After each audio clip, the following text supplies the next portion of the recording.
There are people who are out there scheming and planning, and they use people that you know, people that you will trust, even church people who are very innocent, to get you. And once you're in and you've trusted, you've earned their trust, they strike, you lose your money. And never think that you're too smart to be conned. Good morning, good afternoon, good evening, depending on where you're watching us from. My name is Simon K. Happy to be in front of you and happy to share a few things financial. Financial diet is what we serve, and we are happy when you receive the diet and consume it and not constipate. I hope I said that word right. And that your financial health is our desire, our goal, our target, our bullseye is that you become financially well. We always say that there are three categories of people: them that are financially astute, and them that are financially struggling, and them that are in between financially struggling and financially astute. And our desire is that we all grow and get better and become financially astute. Eating in life, you have to eat every day. Same thing as financial disciplines. You have to eat financially, you have to put in disciplines financially every day for you to ensure that you keep fit. If you overdo something, if you don't eat healthy, I'm talking financially, if you do not eat healthy, just the same as the normal eating, if you eat junk and all you eat is junk, the output will be that you will bloat, you will grow big, you will be very unhealthy. And our financial wellness, it's all dependent on the things that we put into place, the actions, the steps that we put in place to ensure that we all grow. You don't stop, you keep at it. You don't say that I've done it 1 year and I'm done. You don't say 1 year was good, the next year I will not, I'll just be responsible. You have to keep doing it. You have to keep budgeting. You have all these disciplines. You have to keep saving. You have to keep investing. You have to keep upgrading, learning, reorganizing, refocusing, re-strategizing. At some point when you're down, it doesn't mean you'll always be there. You have to pick yourself up. Whatever it is that you do, you have to keep getting better. Now, last week we talked about how you pick yourself up and how you don't stay down, you will sprout again. And I used a very interesting word called polyrating. Another friend of mine cannot say that word correctly, but it's sprouting again. You shall sprout again. And today I want to talk about a story. And this story is a personal story. And someone said that you should talk more about some personal stuff, and I want to talk about a personal story. So one day, I'm looking for a job. I'm really looking for a job, and you know what normally happens in these times and seasons when you're looking for a job. Any opportunity that you get, any opportunity that avails itself, you jump into that opportunity and you ensure that you maximize and ensure that you make good of any opportunity that comes. You have to keep applying for jobs. You have to keep getting into those organizations that help you position yourself better in the market. You have to ensure that your CV is up to date. You have to ensure that your cover letters are okay, your documentations are proper. And when you call for interviews, you show up. And in this era that many organizations are doing online interviews, you are available and you bring in your A game. And here I am looking for a job, and I know you're wondering, what is this? What is this? How is this related to finances? You will understand how it relates to finances. And here I am looking for a job. So a friend of mine tells me, there's this friend of mine, listen, a friend of mine tells me there's this friend of mine who is offering a job. So kindly send your CV. There's my friend and my friend's friend.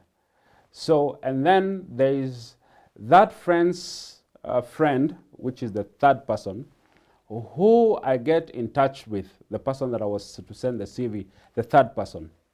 So I send this third person the CV, And within no time, this person after some time calls me and tells me there is a friend of mine, the fourth person, who is looking for an accountant. And I've already sent your CV. We go to church with this person. And this guy is an honorable guy. The third person is an honorable guy. So the fourth person he's referred me to is apparently the person that works for the company. And here I am. Of course, I'm looking for a job, and I was expecting the call. So he told me the fourth person, let me call him Jay. He told and the third person is called N. So N tells me Jay will call you. So I wait for the call from Jay. It doesn't come the first day. The following day, I'm going to visit my mom. My mom was unwell. I'm going to visit my mom, and then I received calls from Jay.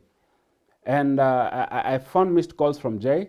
I found an organizational number that I'd called, an institution's number that I'd called, and then I received several missed calls from a number that I didn't know.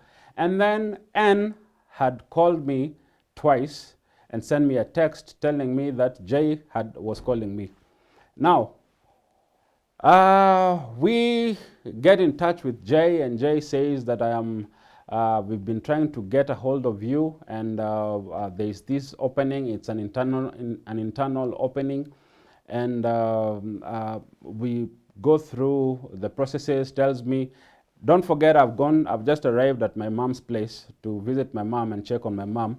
Tells me within the next 0 to 30 minutes, don't engage your phone. We are doing an interview. And sure enough, even with my mom around there, I wait for the call, and we pray and believe God for this job. And that particular week, I was actually fasting and believing God for a job. So I know this is the doing of the Lord, and we thank God for this particular job. Now, sure enough, Jay calls me, and we go through an interview. Tells me there's the finance guy, the finance head, and a corporate head of that particular institution.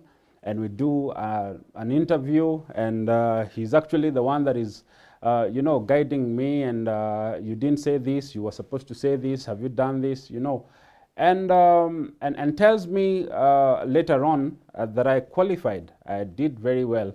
And then told me the relationship between J and N, the third person. Remember, there was my friend and my friend's friend, and then N, and then J. So J tells me the relationship between J and N is that N is the main supplier in this institution in Nairobi, and that's how they come together. That's their relationship. And of course, I am very trusting. Then after some time, they tell me to do, there's some documentation required, and I don't have to go there. So let me send them some money. I send them some money. They will make that available because they do not have much time. I need to send all this information by 12, so that at 2, they have a board meeting. And then in that board meeting, they will finally seal my fate. Now, which is already I've passed the interview, so the board meeting is just a formality. So okay, I send some money for some documentations, and then I send other documents, a lot of documents. So, and here I am. It's 12 something. So it tells me we wait until around 2, some minutes to 2. So then at around some minutes to 2, he calls me back and tells me, now, I remember you had mentioned that you were there seeing your mom. Kindly give me your mom. Let me talk to your mom. Talks to my mom, wishes my mom quick recovery, and then tells me, now what you do, kindly get away from your mom because there are some few important things that we need to discuss. So I excuse myself and I go to a private room, and we're having this discussion. And the discussion was very interesting. Remember, I'm looking for a job, and already I have qualified on the interview. I've done very, very well. Now, then he tells me the board is meeting. There are 6 members, And apparently what happens when we have an internal opening, we normally put money in a bahasha, an envelope, to just appreciate them, to motivate them, and that happens a lot in this country, to just motivate them to like sign and approve whatever it is that is in front of them. That was a red flag to me. Then, but remember, I need a job. So I was like, okay, fine. So they tell me, how much do you have? We say 100, but it can come down. So to cut the long story short, it came to a number, a particular number. This guy tells me that I will give them 17,000, and then that N also offered to help me pay some money. But he told me, in as much as you don't have much money, you have to talk to a number of your friends or even go to your account and give some little money, and then all this money will come back together. When you get the job, you will pay N and I will pay J. So I look for money and send some money, and of course, I am assuming they've gone for the board meeting, so I don't disturb them until around 6. And around 6, I call the guy, Jay, and ask Jay, what happened? And Jay is like, the meeting went well, but I will come back to you. But so far, everything is gone on well. At around at night, Anne tells me, let's meet tomorrow, and I will take you to the office. You pick the letter, and you do the formal application. And I was like, it's okay. So the following morning, I wake up, waiting for a call from Jay. Jay calls me and tells me, now, remember the money that I had given from my pocket? I actually didn't tell you that I actually needed that money. And I have the letter. The letter is here with me. But you know, if I give you the letter, you might not pay me the money. So pay me the cash, and then I'll give you the letter.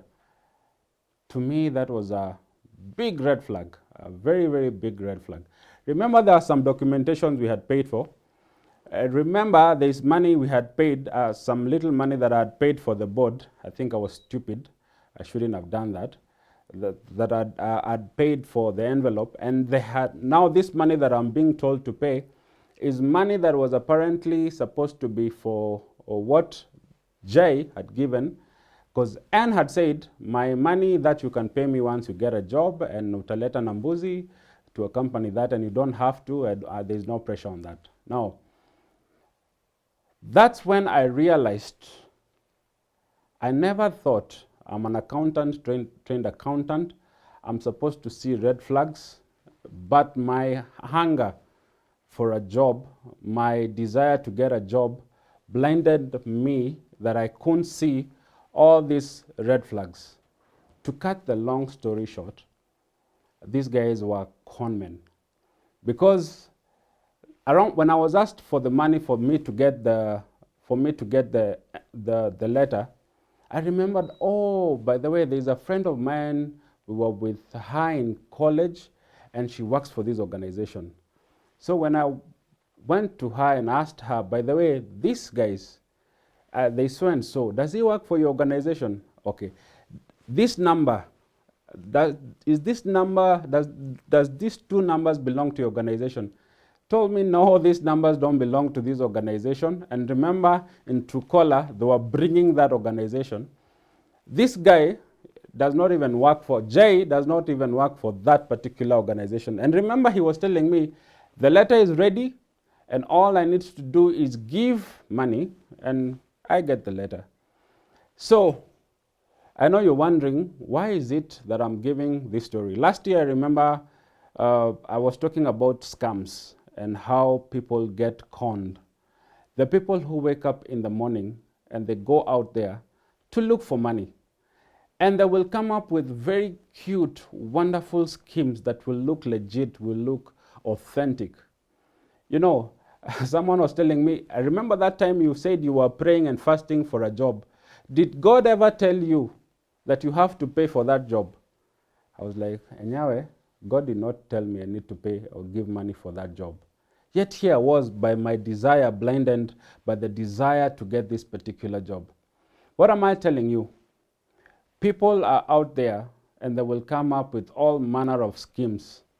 And I remember last time talking about many schemes that happen. When I shared this story, my personal story, with a friend of mine, he told me, even my brother was given a letter, a very fake letter, girl sheet, and the father was told, for us to get this position, the letter is here, they need 20,000, and that was a while ago, 1995. They need 20,000. So the father paid 20,000.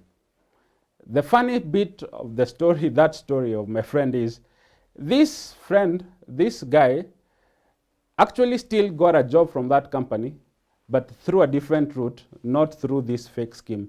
And he came to discover that that letter was actually fake. So there are people who are out there scheming and planning, and my prayer is that God will cover us and keep us, because I know of people who've sold land and properties, all that they had. Remember that time my mom was unwell. The little money that I had, and some of the monies that I gave, we got from our kitty to make sure that we get this particular job. And them, they were supporting, because they asked me, your friend, the first friend, do you know them? I was like, yeah, I know them. And do they know the other person? Remember, there were 4 people. Do they know the other person? I was like, that I'm not sure, but I know the job. I desire for a job. So kindly, whatever it is that you do, your hard-earned cash, you don't have to lose it to people that, I know God will deal with them, but you don't have to lose it to people that are crafty, the people that are wicked and evil. And these are the last days when people will be lovers of money. People kill for money. People do all sorts of things for money. Whatever it is that you do, never think you're too smart, because I thought I was too smart. I was being careful all along, yet I lost money. Yet this was a job that was actually not there. I remember my friend, the one that was helping me do due diligence, she told me, please, if you send them more money, this money that they're asking you to send, you will really regret, because these are not employees of the organization. They're just conmen somewhere out there, and they use people that you know, people that you will trust, even church people who are very innocent, to get you. And once you're in and you've trusted, you've earned their trust, they strike and they lose your money. You lose your money. So whatever it is, pray that God orders your steps. Pray that God covers you, the Lord protects you, and never think that you're too smart to be conned. You can never be too smart. Just pray and be careful and ask God to protect you. God bless you.